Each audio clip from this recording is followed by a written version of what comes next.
Fala pessoal, beleza?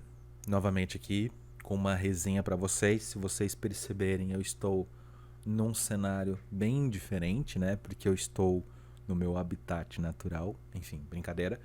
Estou na minha kitnet, né?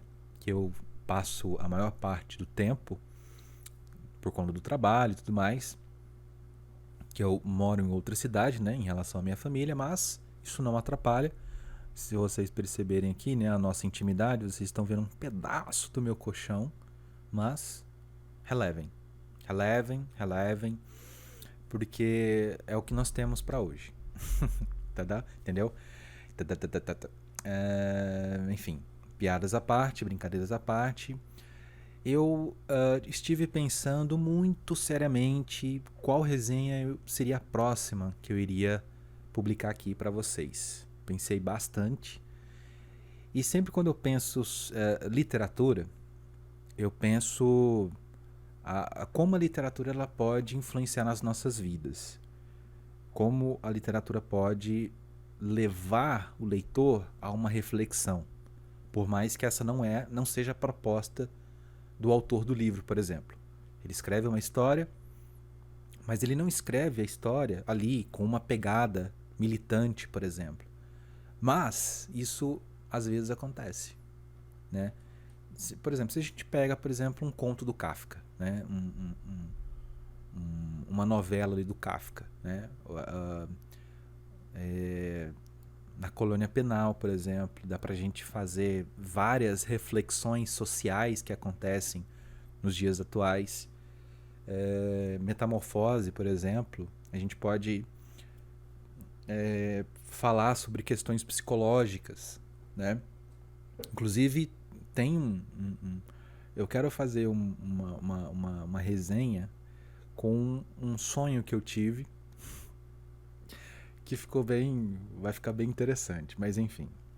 Depois eu vou nesse vídeo sobre Kafka eu quero compartilhar com vocês um sonho que eu tive que remete muito, né, à metamorfose, mas enfim, esse é outro assunto. Eu estive pensando, e aí eu cheguei. E aí acontece dessa forma, tá? Sempre quando eu vejo algum caso, eu vejo algum drama, alguma tragédia que acontece, né? Na mídia, enfim, né? Vincula na mídia e tudo mais, sempre me remete a alguma coisa que eu já li ou que eu esteja lendo. Ou muitas vezes, por exemplo, eu termino de ler um livro, tá, beleza. Li, gostei e tal, beleza, fiz a resenha tal, postei lá no Instagram, tá, vida que segue. Passa alguns anos, alguns dias, semanas, pá. É, acontece alguma situação, né? Eu vejo alguém falar alguma coisa ou um comportamento de uma pessoa, de repente me remete ao livro. É esse livro que eu li, para mim não teve nenhum significado, mas aí depois de muitos anos, alguns anos, ele passa a ter um significado. Isso é normal acontecer, né? É bem normal. E aí, devido, né, aos acontecimentos dos últimos 7 dias, né, que vem chamando bastante atenção da mídia, por exemplo, que foi o caso que vem acontecendo, que aconteceu em Brasília e vem repercutindo até hoje, né? Uma semana aí repercutindo. Vou compartilhar aqui minha tela para vocês entenderem do que eu estou falando. É exatamente sobre esse caso aqui que eu estou me referindo. Eu não vou falar sobre esse caso, porque senão pode dar algum probleminha no algoritmo, né, do YouTube. O YouTube ele pode estar pensando que eu estou passando uma informação errada, mas não estou passando, é só uma referência aqui, tá? Então esse indivíduo aqui, né, ele cometeu um crime gravíssimo, né? Ele tem um histórico, né, bem violento, bem de crimes ali que foram crescendo, né, numa progressão muito intensa, inclusive, até chegar nesse ponto, né, do dia 9 que aconteceu. E até hoje, completando hoje 8 dias aí de fuga, 8º dia de fuga, ele vem tendo bastante êxito, né, para fugir de uma possível captura da polícia ou de um confronto que acabe com a própria vida dele, com as forças de segurança. E aí eu venho acompanhando, né, na medida do possível, acompanhando esse caso, acompanhando o comportamento dele, os relatos que falam sobre ele.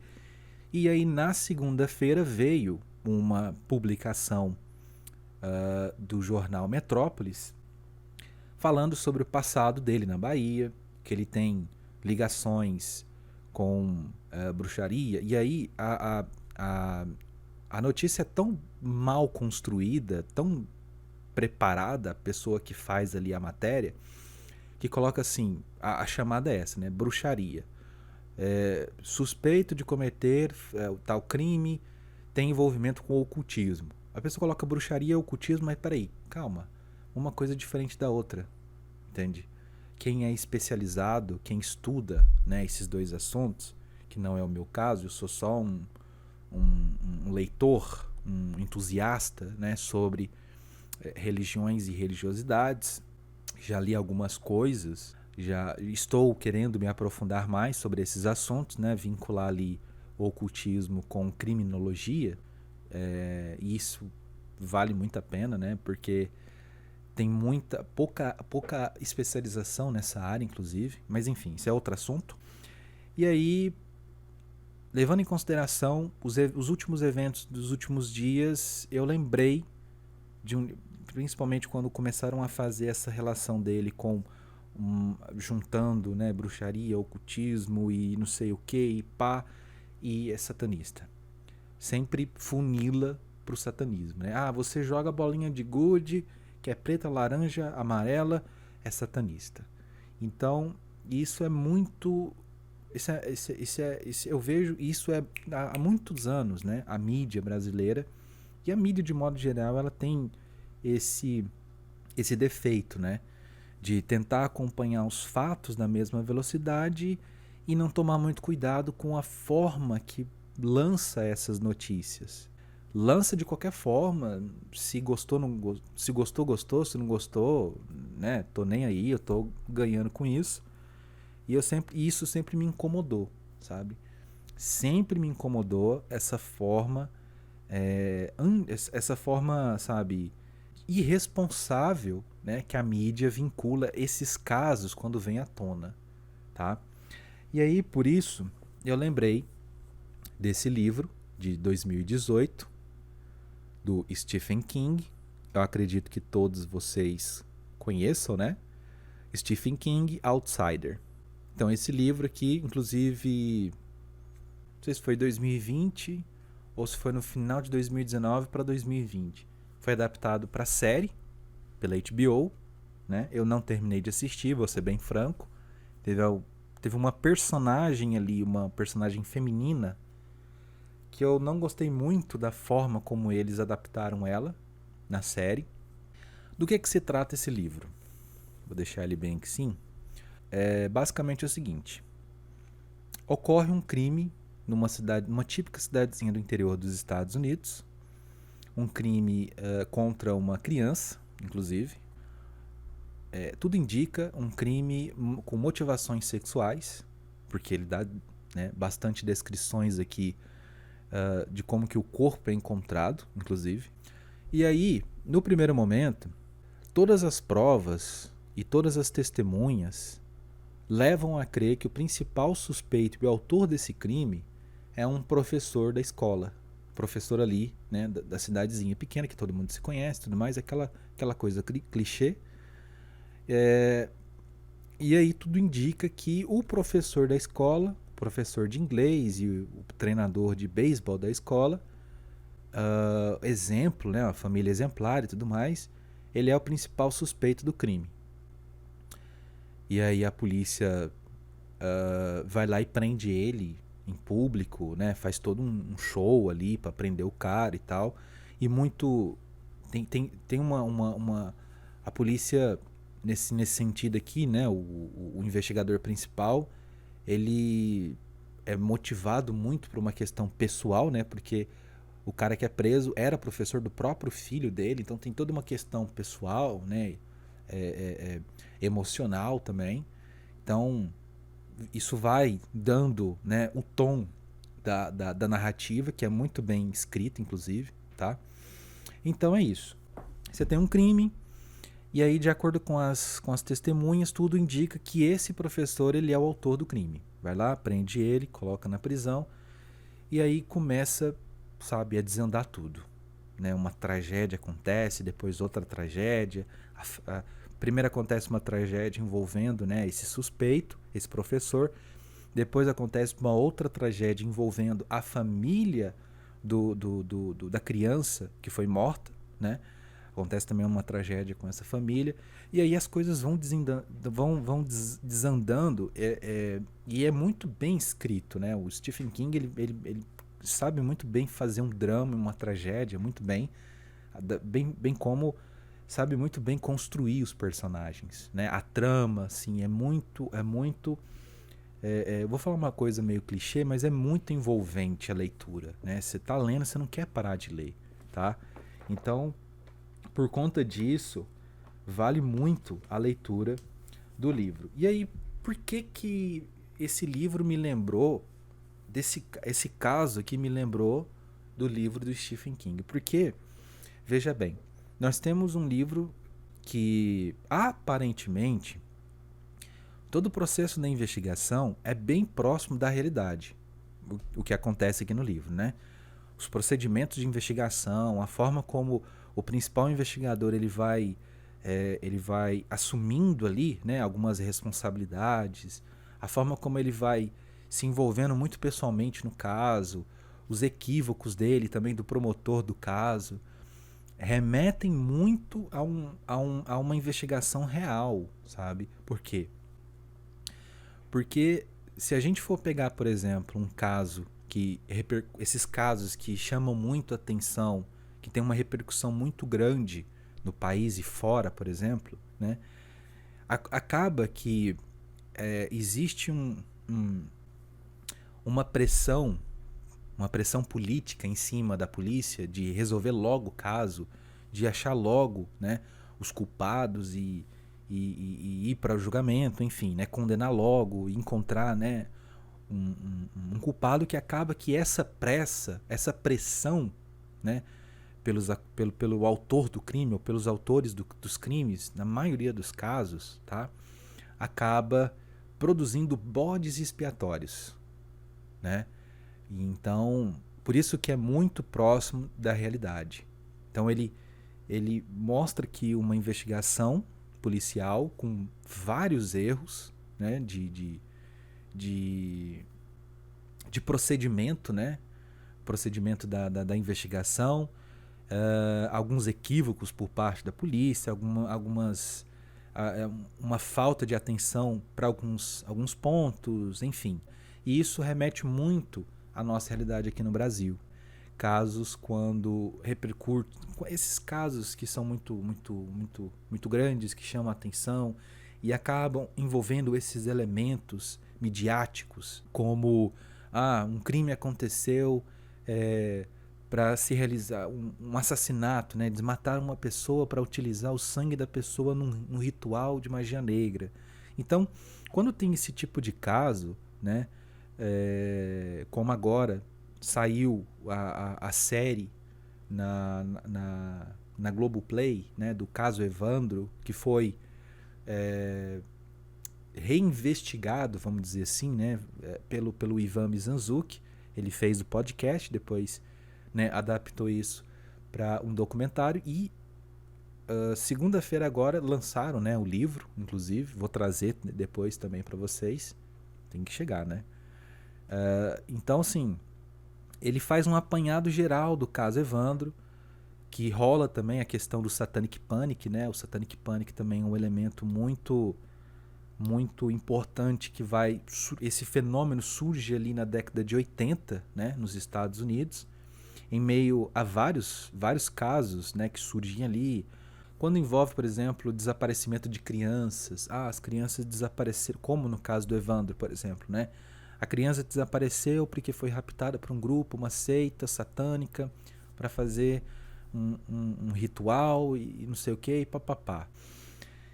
E aí o fato é que quando se investiga muito a fundo esses casos, quando você vai ver a fundo como que foi feita a investigação, a gente percebe que os policiais, os promotores, eles cometem muitos erros. Eles cometem muitos erros por vários motivos, mas o principal mesmo é de sempre encontrar o suspeito, de sempre encontrar o autor do crime, e aí sempre gera um bode expiatório. Uma pessoa que é inocente, sofre uma tortura, aí vai lá e assina uma confissão, né?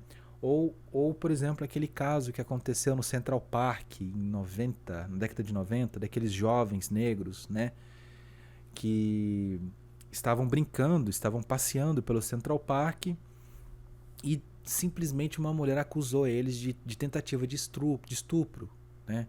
Foram enviados, a polícia chegou e em nenhum momento a polícia e a promotora do caso, inclusive, permitiu a presença. Eles deram direito dos adolescentes de ter a presença ali de um conselheiro tutelar, dos pais, inclusive, de um advogado de defesa.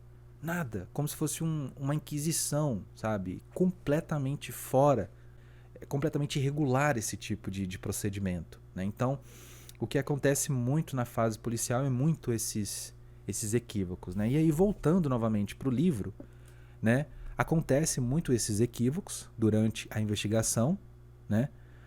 E aí, quando entra na parte, quando a gente vai vendo ali alguns elementos que ele vai apresentando pra gente do assassino verdadeiro mesmo, ele insere elementos sobrenaturais, né? E é muito interessante a forma como ele faz isso, porque eu vejo esse assassino aqui do livro como uma alegoria que o Stephen King ele cria, né, para falar do mal. O autor, no finalzinho, né, no finalzinho isso fica bem claro, no finalzinho, quando eles encontram, né, o assassino, que lembra inclusive muito um episódio de Arquivo X. Lembra muito, viu? Lembra muito mesmo. Quando eles encontram o assassino finalmente, ali, para mim, ficou bem claro que o assassino, ele é uma alegoria pro Stephen King falar assim, ó, toma, isso aqui, pra mim, é a essência do mal. Isso aqui, pra mim, é a face do mal.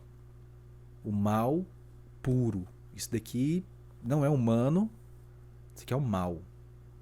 Tô meio repetitivo porque é muito profundo isso que ele faz, né? É muito...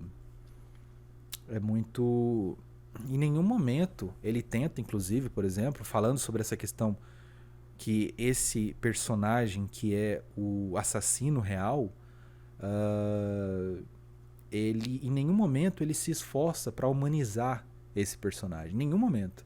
Pelo contrário, ele insere vários elementos para você desumanizar esse indivíduo, ou seja, há vários elementos ali que remetem, inclusive, um roteiro do Arquivo X que faz esse efeito oposto, em que em nenhum momento a gente acha que esse cara ele é um ser humano. E aí no final para mim fica muito claro isso, né, de que o assassino do livro aqui, ele é uma alegoria para a gente falar sobre o mal, né? O que é o mal para vocês? Enfim. Então, essa era a resenha que eu gostaria de trazer para vocês. Ah, vale a pena fazer a leitura do livro do Stephen King e não sei o que e papapá? Gente, vale muito a pena. Eu não tenho nenhum problema com isso. Eu não sou nenhum grande leitor de Stephen King. Tenho alguns livros dele aqui, né? Tenho A Dança da Morte, que é um tijolão assim. Eu quero ver quando que eu vou começar a ler esse livro, mas eu vou ler, inclusive. Mas o fato é que o Stephen King, ele é um autor que ele consegue escrever qualquer coisa. Então, esse livro vale muito a pena adquirir esse livro, tá? O livro, o e-book, enfim, vale muito a pena ler e depois fazer, né, essas reflexões e talvez vocês chegam numa outra conclusão que eu tive, né? Enfim, era isso. Quero agradecer a todos vocês por assistirem até aqui o vídeo. Vou tentar ser mais periódico, né, com os vídeos aí. Mas é isso. Agradeço de coração, né, a visualização do vídeo, né? Se você gostou, deixa um like aí. Eu adoro falar isso. Deixa um like aí. Deixa um comentário, o que você achou, o que você, né, o que você leu próximo. Se você leu, por exemplo, algum outro livro. Ai, gente, desculpa. Se vocês leram já algum outro livro que lembra muito esse caso que está acontecendo atualmente, por exemplo, comenta aí, deixa um comentário. Ou o que vocês acham desse caso, deixa aí também o comentário, tá? É bem interessante. Compartilha bastante, né, com seus amigos, com quem gosta desse tipo de literatura, que eu vou ficar muito feliz. E até a próxima. Tchau, tchau. Um abração para vocês e se cuidem, tá bom?